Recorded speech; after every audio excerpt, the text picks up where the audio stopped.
Bravo, Touadéra. Nous avons demandé une nouvelle constitution et elle est déjà en route. Oui, même si ce n'est pas le cas même si on ne parle pas d'un troisième mandat ou d'un mandat ad aeternam en République centrafricaine, mais déjà le projet de la constitution est mis en place pour une nouvelle Centrafrique, pour un pays nouveau. Mais ce n'est pas, nous allons revenir dans une autre vidéo pour expliquer le contenu de ce troisième mandat en République centrafricaine. Mais nous disons déjà bravo à Touadéra. Donc, si vous voulez suivre davantage, mettez-nous déjà des pouces. Abonnez-vous, cliquez sur la cloche de notification parce qu'on va parler dans cette vidéo du Sénégal. Donc, qu'est-ce qu'on va dire à propos du Sénégal? Nous allons dire Sénégal, Macky Sall n'a pas encore dit son dernier mot. Oui, Macky Sall n'a pas encore dit son dernier mot. Qu'est-ce que je veux entendre par là?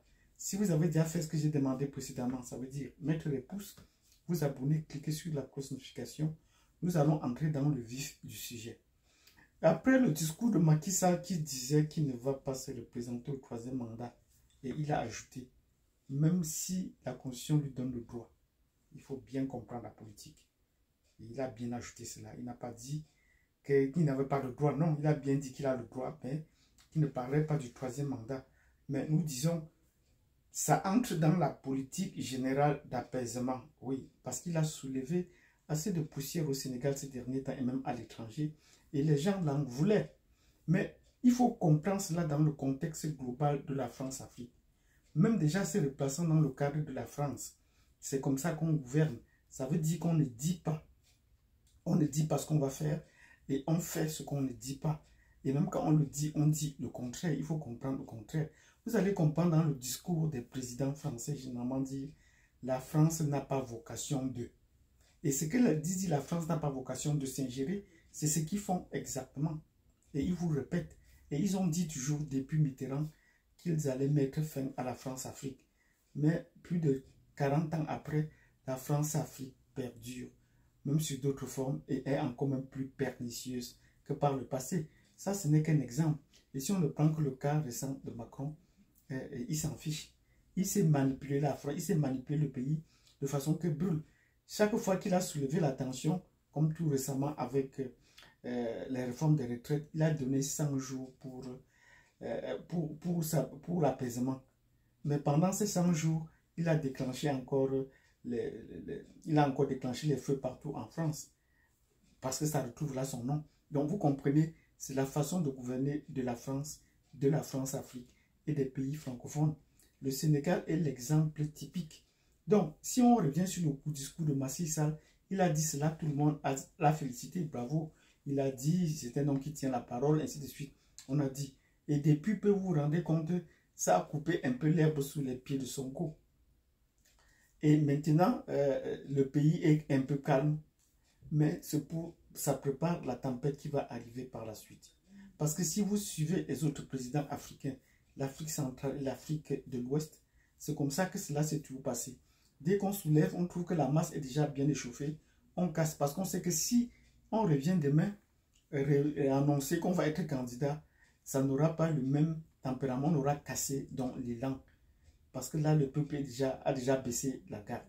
Donc, l'exemple le plus typique, le plus récent, c'est le cas de la Côte d'Ivoire, où en l'espace d'un an, le président de la Côte d'Ivoire nous a dit qu'il ne devait pas être candidat aux prochaines élections présidentielles, qu'il va retirer sa candidature et qu'on va trouver au poids des jeunes, et que le parti va désigner quelqu'un d'autre.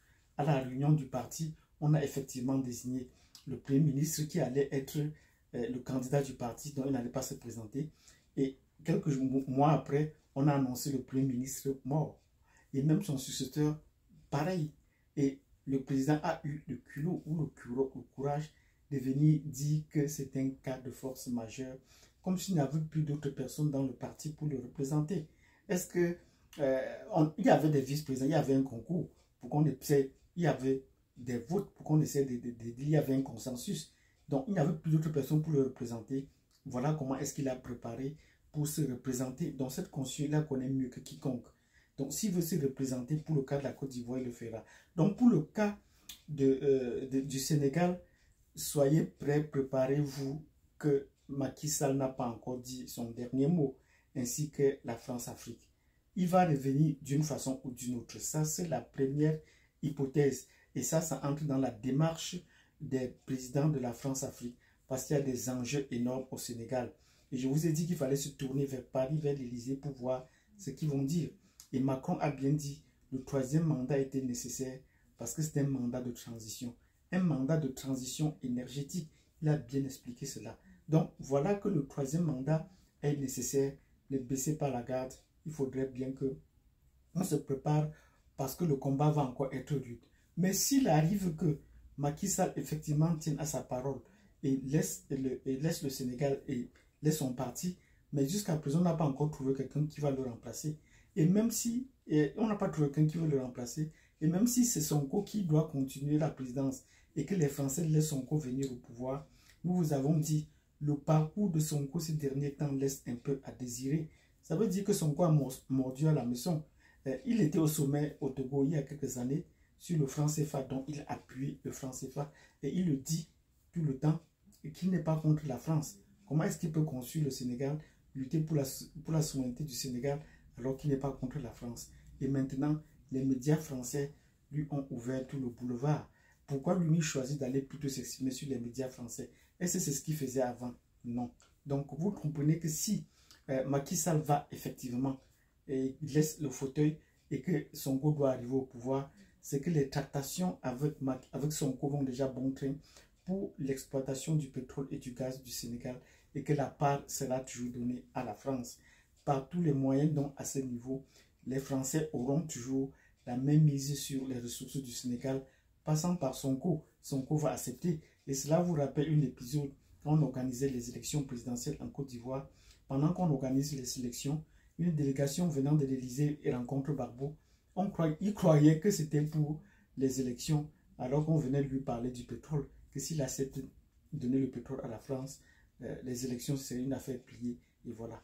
Donc, si Macky Sall a effectivement abandonné ce qu'on souhaite pour un apaisement, sachez que Sonko, qui va remporter, a également mordu à la maison et que la situation du Sénégal ne changera pas.